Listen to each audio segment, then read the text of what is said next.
We here in Michigan and throughout America are waking up to the fraud of our elected government. And this fraud is funded out of our wealth, out of our liberty, out of our production of capital. The state of Michigan is going to spend close to $50 billion the coming year. They're going to need to raise a $1.7 billion shortfall, and they won't cut back spending.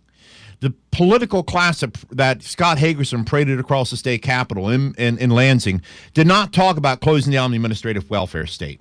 The administrative welfare state is the product of the progressive politicians who, from the days of Theodore Roosevelt's goal, was to convince you and I that government is good for you and I, government will provide for you and I, which is a fundamental contravention and contradistinction to the laws of America, which date back to the Declaration of Independence of 1776, which was presented to the Continental Congress on June 7th of 1776 and publicly proclaimed on July 4th in Philadelphia in 1776, where it's very plainly written, our rights come from God.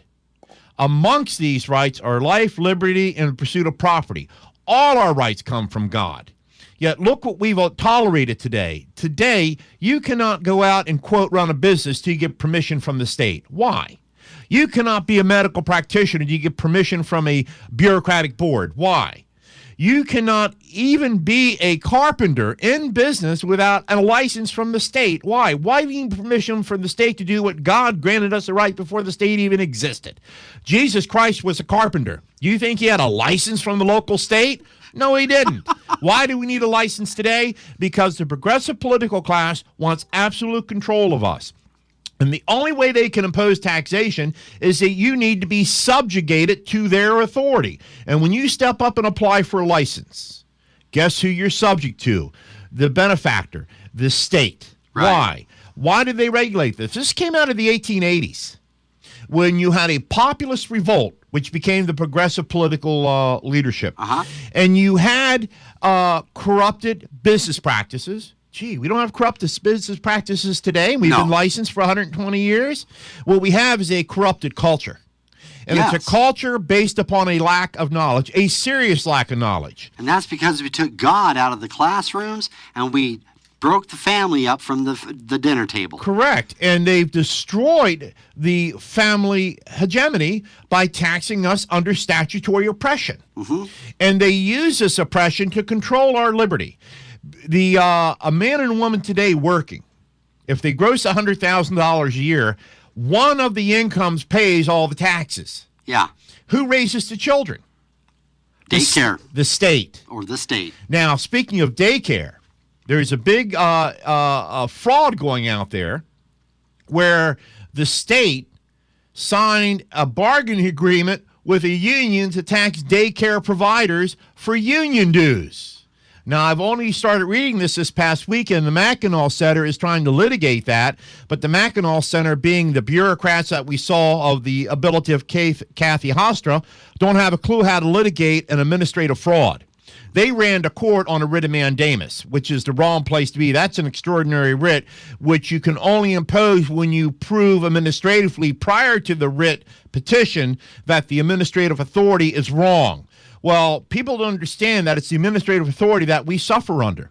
As my wife calls it, the fourth branch of government. In fact, in New York State Constitution in the 1870s, in the 1850s, they acknowledged the fourth branch of government as administrators. So this is nothing new. But what do they teach in our schools today? Indoctrination. Government. They had protesters from the Collegiate University here when the governor gave her State of the State address. And the student protesters were Marxists to the core, and they were there to secure the benefit of state subsidies for their education. They didn't want to wash dishes. They didn't want to work at McDonald's. Yeah. They didn't want to go over and flip hamburgers to work the way through school. They wanted to sit back and buy their toys and their education from our wealth, our liberty. Mike Cox stood on that state capitol steps. I watched him twice, and he never once took up the challenge and accepted the reality that we can no longer afford the administrative welfare state. An administrative welfare state is an illicit application of authority. There is no authority for the federal government to take from you and I and give to another party. There is no authority for the state government to broker our money and give to another party. If we want to give to another party, that's our charitable right.